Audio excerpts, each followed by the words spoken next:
Tere! SEO puhul on täna olulised kolm asja. 25% Search Engine Optimizationist moodustab siis sinu tehniline olukord sinu veebilehega, 25% siis backlinki, ehk siis kui palju lingitakse sind väljaspool sinu kodulehte, ning 50% SEO-st moodustab sisu, mis on sinu veebilehel olemas.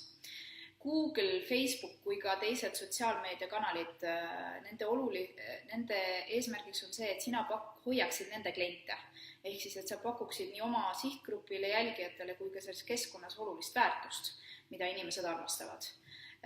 Google'is täpselt samamoodi. Mida väärtuslikum, asjakohasem või relevantsem on sinu sisu sinu sihtgrupile, seda paremini sa otsingumootorites välja tuled. Mängib rolli ka sisu maht, ehk siis kui palju seda väärtuslikku sisu sinu veebilehel on, aga oluline ikkagi igal pool on pakkuda oma klientidele väärtust.